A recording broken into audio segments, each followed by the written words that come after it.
SJC-12198, Commonwealth versus Deconinck. Thanks.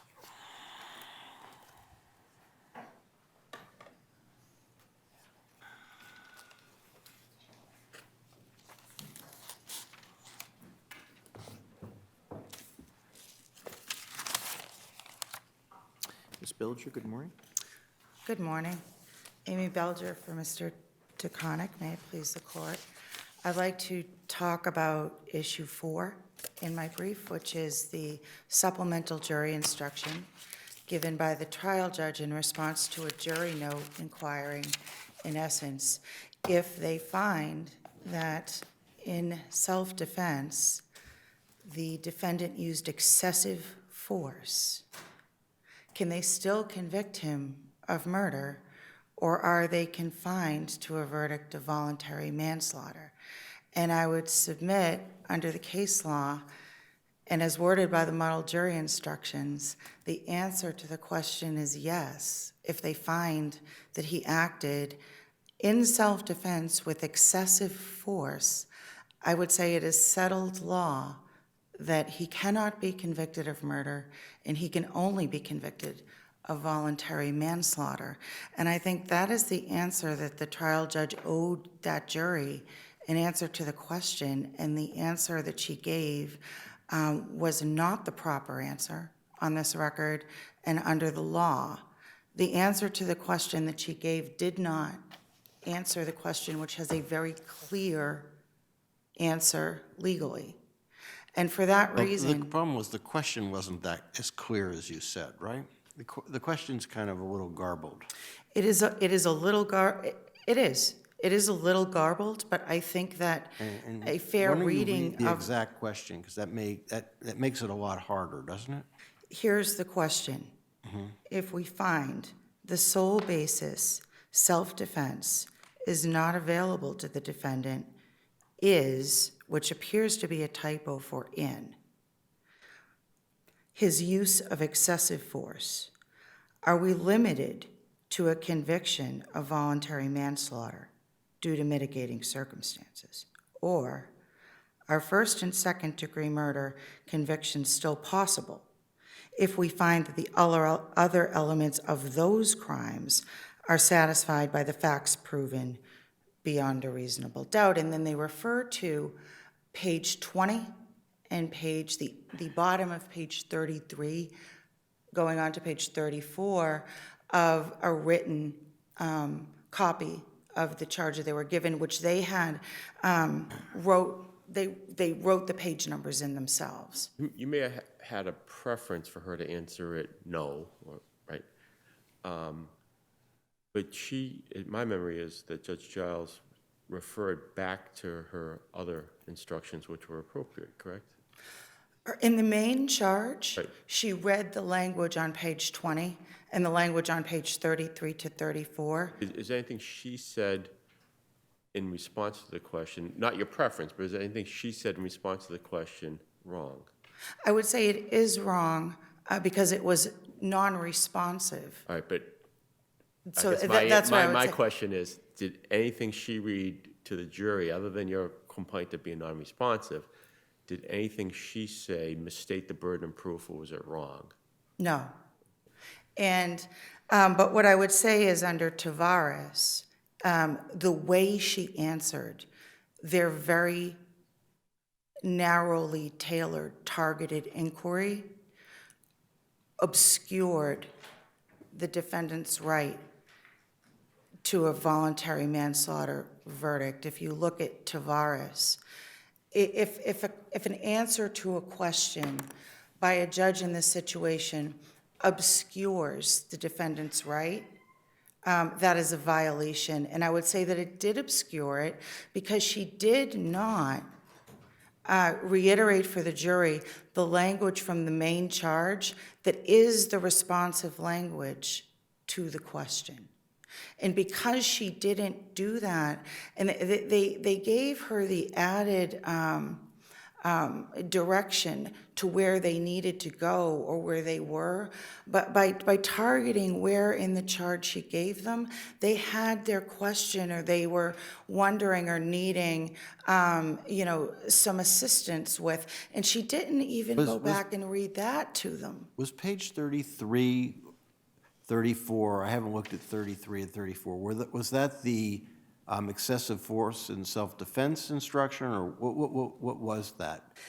It was the excessive force and self-defense instruction, and it talked about specifically if you find that there was excessive force used in self-defense, you must convict for voluntary manslaughter, and you may not convict for murder. That's the instruction. So let me see if I understand how you would interpret the question. You're really interpreting the question as, well, and we can't expect jurors to talk this way, but if the Commonwealth fails to prove the absence of a mitigating factor beyond a reasonable doubt, such as excessive force and self-defense, then your verdict would be voluntary manslaughter. Right. That's how you would that's what you say they're asking about. Right. Okay, I Right. understand your argument. Yes. And do we have her written instructions as part of our record? Yes. So we can look to see what page 20, is page 20 where she begins to discuss the elements? So page 20 is where she begins to discuss the 5 different. Where's that in the record appendix? Okay, so that is her jury instruction. I forget the exhibit number. I can send a letter in to the court. It's marked as an exhibit. Exhibit for And I apologize. I didn't put it in the record That's what I was appendix of gonna my ask you. brief. I Right. didn't. I can send that in to you, though. I should have done that for your ease of reference. I didn't We do right now don't have her written instructions, Right. but they are part of the record either. They as are part of the Exhibit record. for ID or as an exhibit. Usually- I believe that they are an exhibit. And what happened was, at one point, trial counsel, Mr. Deconinck's attorney, didn't have a copy. And you can see on the record where the judge is saying, well, we're going to hand it to him, when the jury note comes back and he's looking at it. And then they're going through, because the jury note's saying, well, here on page 20, and that's where, it's the mitigating circumstances. That's what we're asking about. Number 4. And if you look at number 4, it reads, the defendant used more force than was reasonably necessary under all the circumstances. Then they say in, page 33 to 34, and you go on the exhibit, you look, And you'll supplement for us. it's right there. Right, Yeah. and you'll send us something. I'm sorry. You'll supplement for us. I'm going to send it to you. Thank Yeah, you. I'll send it in. And so she doesn't, the trial judge doesn't read that to them when she is answering this question, which is why I'm arguing that her response to this jury's question is non-responsive, and it obscures the defendant's right to have that jury deliberate on his guilt and return a verdict of voluntary manslaughter. It certainly doesn't preclude them from doing so, as the Commonwealth said, well, because she didn't preclude them, everything's okay, except that Tavares tells us, well, no, it's not. It's not just whether she precluded them, it's if she obscured the defendant's right to have his jury deliberate on his guilt according to the law on the mitigating circumstance that gives him a verdict of voluntary manslaughter if they find that he acted in self-defense, but he used excessive force. And in Tavares, how did the judge obscure the issue? Had to do with the Tavares? joint, it was a joint venture, and they didn't yes. necessarily have to be the same degree. Thank you. So it's a joint venture. There's more than one defendant, and there's varying degrees of murder that the jury can convict the individual defendants on, depending upon what they find as to their culpability and their state of mind. And the jury instruction that was given did not make that clear.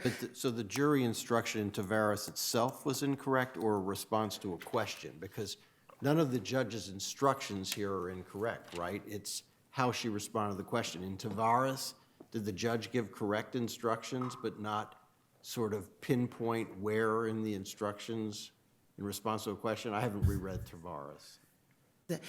Because it's just, you know, you can screw up the instructions, that's a whole different story I about understand. obscuring the issue. I think that that's what it was, and I'll send in another letter if it's not, but I think that it was an incorrect instruction to the We can jury read about. Tavares, yeah. We Yeah. can, you don't need to interpret Tavares. We can do it Tavares, though, also, Tavares is a reversal, you know, on an issue sort of in this category with an unpreserved record. This is a preserved record. There was a strenuous objection to the way the judge handled this question from the jury, so it's preserved. So the standard of review here is the standard favorable to the defendant on the issue, whereas in Tavares, even without a preserved record, the court found that that was not an appropriate way to address this. The injuries here, the only injury to the defendant is a cut to his lower leg, right? Right. And he stabs the victim, how many, 47? 69. 69 times. What do we make of that? Well, what we think is, when we're talking about whether or not there's any evidence in the record of self-defense, we think about what we know about how the altercation started. We think about the fact that both of them were armed with knives, and they were in a confrontation, they were in conflict with each other. And then we think about this jury, considering all the evidence and everything that they heard of this, and saying, if this started out, right, there's two people with knives fighting with each other, and they say, well, this was excessive force. The defendant is stabbed, yeah, but the victim is stabbed to a far greater extent and in fact killed. But it's undisputed that they were both armed with knives. The dead body, if you look at the crime scene photos, the dead body, the guy still has a knife in his hand. So, you know, it was a knife fight with two men armed with knives. So, you know, it is a... Both of whom are guests in the home. And yes. the trailer home, where's the defendant positioned in relation to the door? I'm trying to understand about retreating and other things here. Yeah. So both... How big are each of these guys? The victim was taller and thinner than the defendant. The defendant weighed more and was shorter and stockier. And where is he in relation to, is the door open? They're in a trailer home. Is the door open? Can someone walk back out of there? I mean... I think the record is silent on whether the door to the trailer was open at the time of the knife fight. What it is not silent on is, so the owner of the trailer, Mr. Fay, is in the bathroom when it escalates to the point where people are picking up knives. Right. And he doesn't see, all he sees is at some point they're both squared off with knives. Right. He doesn't know who picked up a knife first because he comes out of the bathroom. I believe it was, he was in the bathroom with the door shut. The defendant and the victim are sitting at a table, and when he goes into the bathroom, they're in conflict with each other. They're volatile with each other, but nobody's armed with knives. Then he comes out of the bathroom and they're squared off. They're both armed with knives. So whether or not the door to the trailer was open, the outer door, I don't know. And I don't think the record tells us. So you're focused on the fact that Fay's grand jury testimony is presented, but not his police statement, because it's, and you guys are getting into a battle over how dramatic it is. Is there a difference between substantively as opposed to the emotion and the gesturing between the police statement and the, you know, the grand jury testimony? I think there is a difference in terms of credibility assessments that a jury makes. When you have a multi-sensory presentation of evidence in your case in a trial, you can assess just more than what is on the cold record from grand jury minutes. And if you haven't watched this Faye video, I would encourage you to watch it. I think it is very compelling because he's reenacting the scene. And he's, he is gesturing and he is describing it. And you are drawn in as somebody who is looking at this, you are drawn into, even in your head, the reenactment of the scene. And I think that evidentiary presentation in terms of the defense, given what this case was, is diminished without that. But diminished, you're looking for a Drayton exception, right? Right. And there, Drayton, there was no other evidence. Here you have almost the exact same evidence without the drama. Is that necessary under Drayton and Chambers to get that kind of evidence in? Because it's hearsay evidence. I guess drama is not the word I would use. I would use multisensory because I don't think that it is something that is an inappropriate emotional pull, if that's why we understand, if that is in common parlance what we would call drama. It's not that.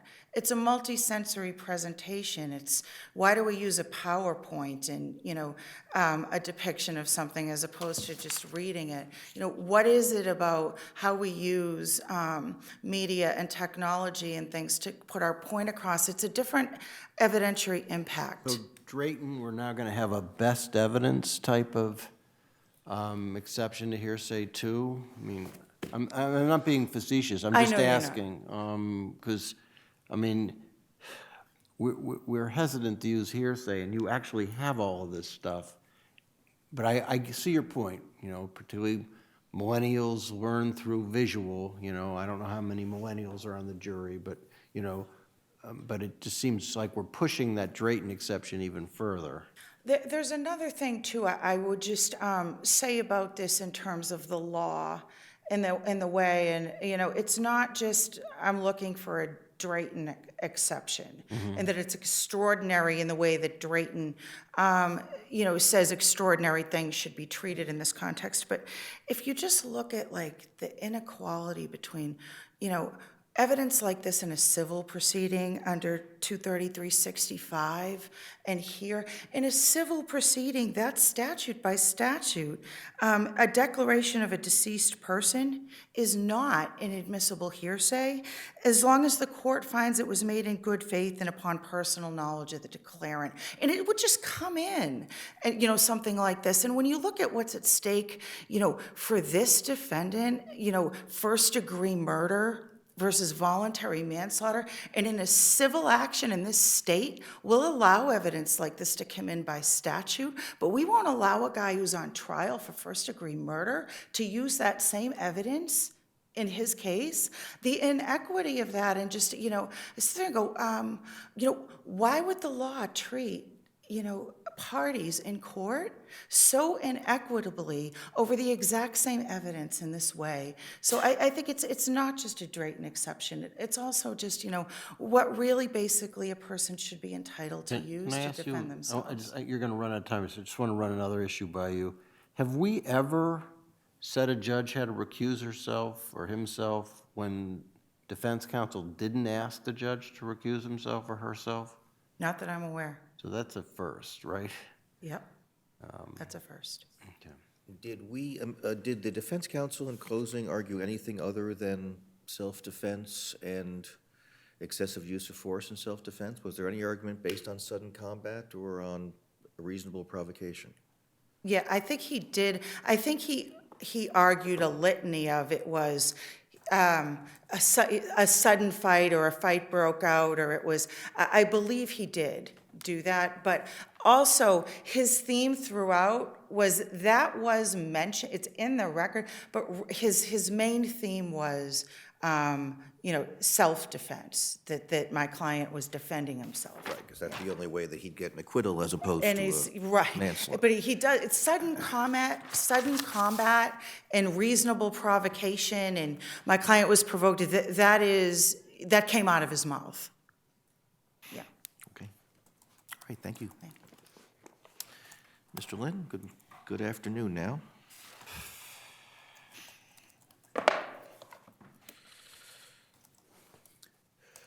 Good afternoon, Your Honors. May it please the Court, Paul Lynn for the Commonwealth. With me is Assistant District Attorney Masai Malik King, who is the lead trial prosecutor. Following my sister's example, I will start with the supplemental instruction.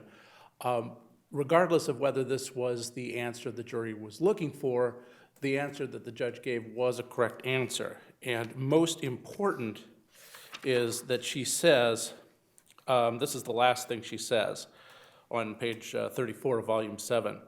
You may convict the defendant of either first or second degree murder if the Commonwealth has proven to you beyond a reasonable doubt, in addition to all the other elements of either first or second degree murder, that there were no mitigating circumstances, including but not limited to the excessive use of force in self-defense. So the last thing the jury hears is that they cannot convict the defendant of first degree murder if they have any doubts about whether this was just excessive force. And then the judge gave really, I would say, the best instruction I've ever seen, the new model instruction on this very complicated issue in the main charge, which of course the jury had with them in the jury room, which is that if the only way the Commonwealth proves the absence of self-defense is by proving excessive force, then they cannot convict the defendant of murder. They have to convict the defendant of at most voluntary manslaughter.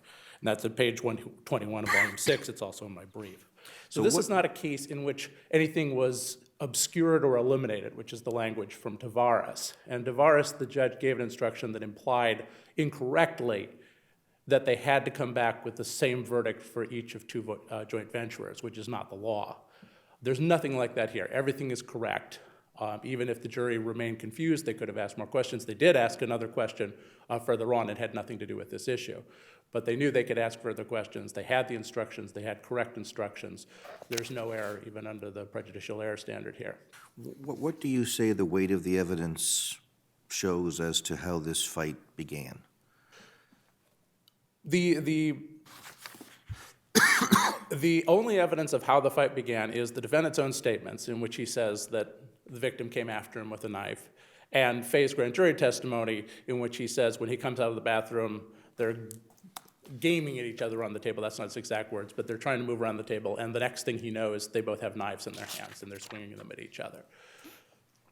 So the weight of the evidence The weight of the is evidence that the is, yes, fight they both... began in what, I mean, I'm trying to understand, put aside self-defense, I'm just wondering why the weight of the evidence would not support or call for a finding of either reasonable provocation or sudden combat, given those circumstances.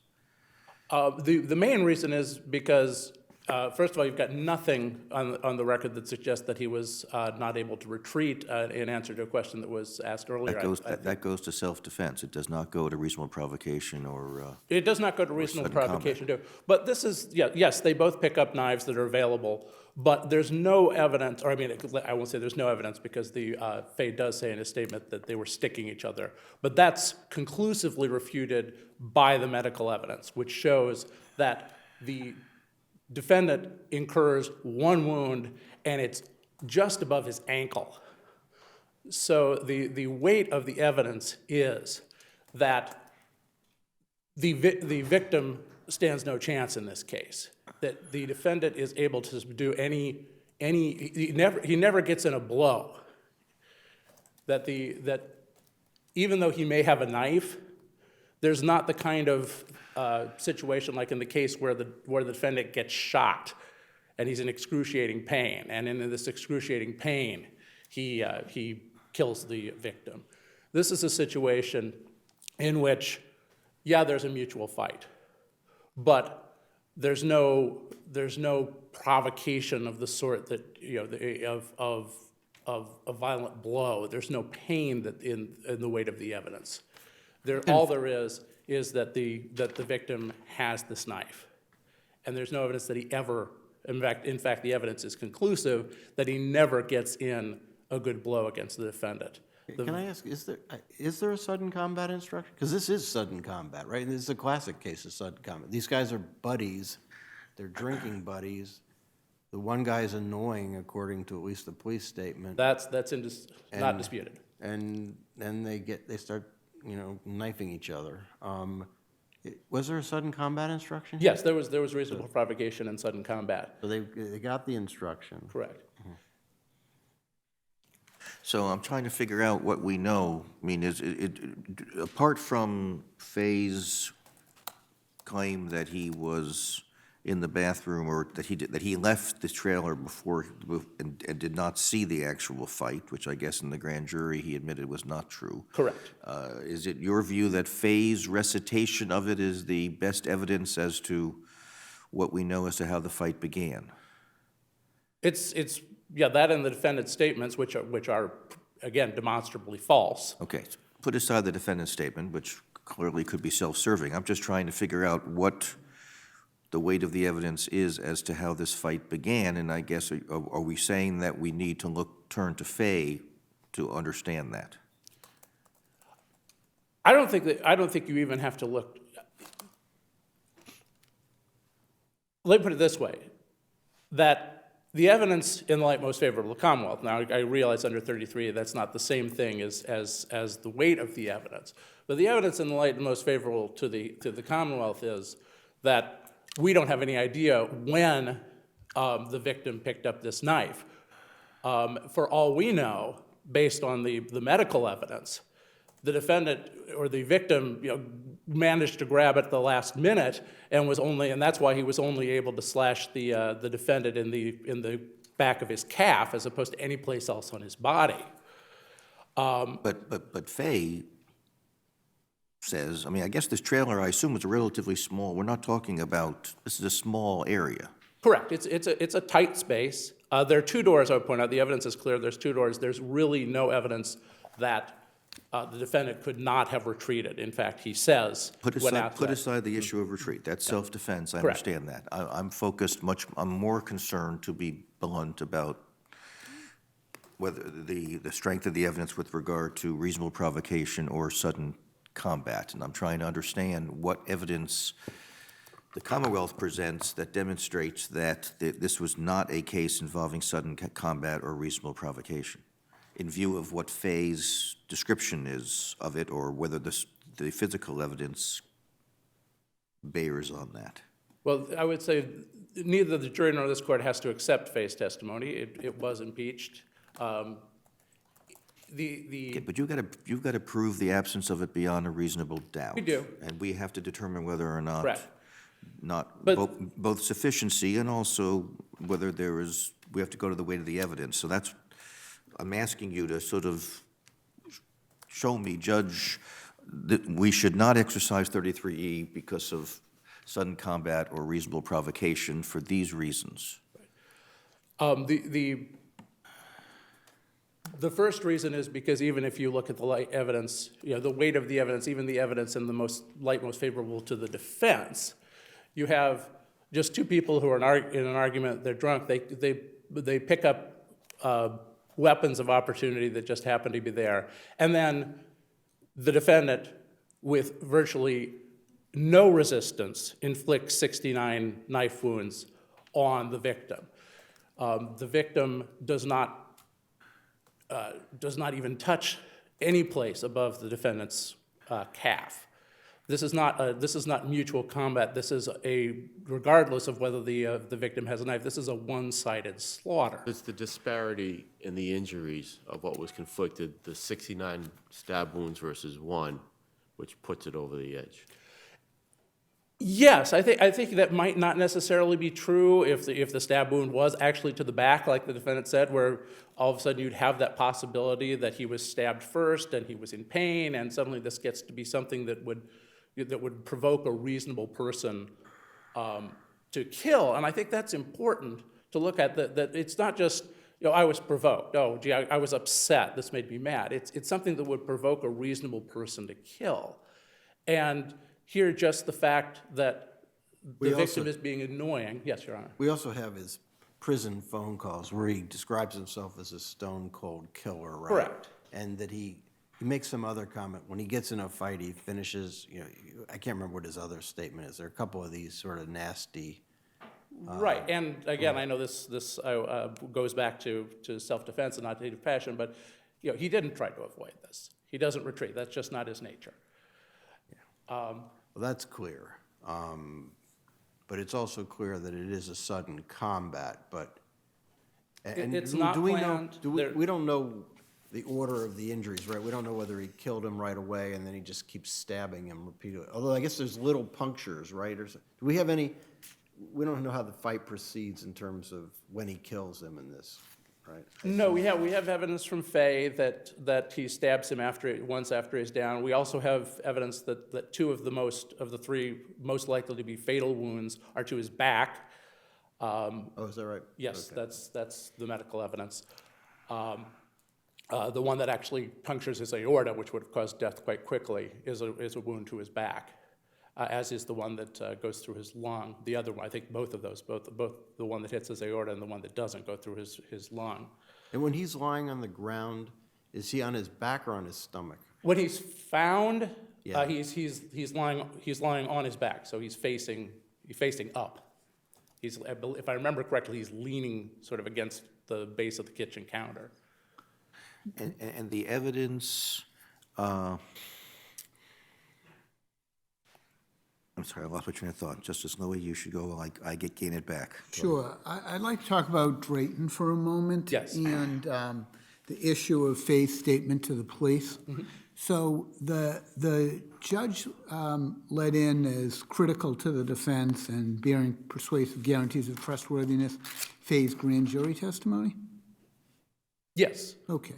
So Faith's grand jury testimony would have been admissible without Drayton because it's Faith's not available and it's former recorded testimony, and the prosecutor and the grand jury had the same motive and opportunity. So it was an error for the judge to, and no one saw it, but it should have come in without Drayton. So that raises the question of whether or not now the video is not, well, Drayton plus. You don't get the best evidence Drayton, you only get Drayton. So now we look at the videotape in a vacuum, separate from the grand jury minutes, and ask of the emphasis in Faye's statements to the police. Are they critical to the defense and bear persuasive guarantees of trustworthiness? And we're going to have to address that on 33E since the evidence issue is missed. No, it's not missed. The judge goes through that procedure. She in fact, ADA King argues against it on the grounds that I didn't have the same motivation. And the judge says, well, essentially you did. No, but I thought the evidence came in under Drayton, not under 804B1. I'm not sure the judge specifically says the grounds on which she's bringing it in, but she goes through the sworn testimony analysis. She doesn't say, I'm bringing this in under Drayton. And she goes through the correct analysis. So there's no error here. This case is before Drayton, right? I would have to check. It's 2016. I can't remember exactly when the first Drayton. Okay, so so assume that's what happened. Assume that it didn't come in under Drayton. Assume that it came under former testimony, under Okay. 804B1. So then Drayton has nothing to do. When you go back to Justice Kafker's question before, Drayton has nothing to do with being duplicative when you look at the videotape. You just apply Drayton to the issue of the admissibility of the videotape statement to the police. But there are two problems with that, Your Honor. The first is, if you've got the substance of the evidence from the grand jury testimony, then the recorded statement is not crucial to the defense because the jury is hearing all the information that the defendant So I agree wants with them that, to. but make your second point. Yeah, and the second point is it still has to bear substantial indicia of trustworthiness here. And as the judge points out, Fay admits under oath in his grand jury testimony that he told a material lie in this recorded statement, Well, which that's a is, very good- I just left, I just got out of there as soon as the knives came out. That's a very good point about the second requirement Yes. of Drayton.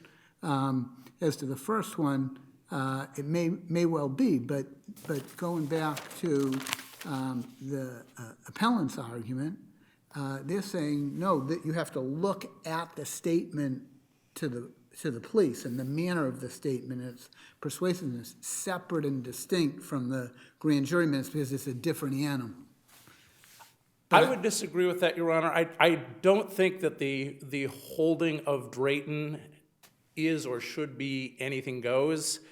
It has to be absolutely crucial. If you look at the origin of this in Chambers, you had a live witness who, due to the specific local rules of evidence, the Right. defendant could not cross-examine. Right. And this man had confessed to the murder to 3 people. That's a huge difference No, that's a between fair just point. having a videotape of someone slamming on the table. That's a very good point, and we said in Drayton that it applies in the rarest circumstances. Exactly. So that's the Commonwealth's position. If I could, the question I had before came back to me. The physical examination of the defendant at MGH, was it? Correct. Do we know whether he stripped? What do we know of that? Do we know whether they were simply treating the wounds or whether or not there was a complete visual inspection of his body which would have detected the absence even of pricks? Well, it's important to realize that he wasn't wearing a shirt when he was arrested. So there wasn't really a need to undress him. He's asked what his wounds are. He says his only wound is this cut to it, or this wound to his right calf, which he says is a gunshot wound. He doesn't know who inflicted it on him. So I mean, of course, there's no autopsy, so he's alive, so Yes. it's not the same kind of care you would do for an autopsy. But are you saying then when you say there was no other injuries, not every prick with a knife would necessarily break the skin or create anything worthy of a wound? Is the only evidence basically what he reported to be what he wished to be treated for? No, there's also the news video which shows him without a shirt. There are pictures showing his torso and his front and back. And it's midsummer. He's not wearing a lot of clothes. He's wearing low socks, so you could see pretty much everything. Isn't he also incentivized to tell them about his injuries because he says it's self-defense? I beg. He's incentivized to tell them to portray himself as the victim. He says it's self-defense. Right. He's shouting out it was self-defense to Trooper Balducci at the hospital, and then he says, "Oh, I don't have any injuries." Isn't he covered in blood too? Don't they clean him off at the hospital? They do, yeah, because there's pictures of him Of the looking. And he's Victim wearing shorts, right? Yes, he is wearing shorts, but you would. He's covered in blood. I assume they had to wipe him down, right? Yes, I'm also seeing ADA King nodding over here. So, By the way, the case was tried after Drayton. okay, yes, that's. The last thing I would say, I'm running out of time, is like my sister, I would urge you to listen to the tapes because the judge simply never yells. She never raises her voice against defense counsel. At the absolute most, she is stern with him. At one point, the second time that defense counsel accuses her of yelling at him, she's practically whispering. She's talking as you would expect a judge to talk. Put And put the whole recusal issue aside for a moment. What about the defendant's argument that, considering what happened in the previous trial, the defendant should have been informed? There's no precedent, no authority for a defendant having a right to know that a judge has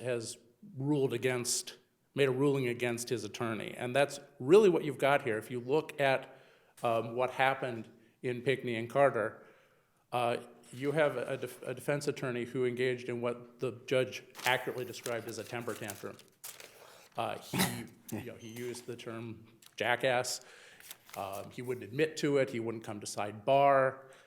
He says, you never listened to me. It's a complete breakdown of appropriate behavior. The judge never says anything. Everything she says in response to his conduct is directly related to that breakdown. She never says, you're a terrible person, Mr. Defense Counsel. She just says, you have behaved like a child in this case, and that's why I'm holding you in contempt. And if you listen to the tape in this case, you will see genuine affection and respect, and nothing that is anything out of the ordinary other than justifiable criticism of some of the defense counsel's conduct, and all done respectfully, and almost all of it done at sidebar.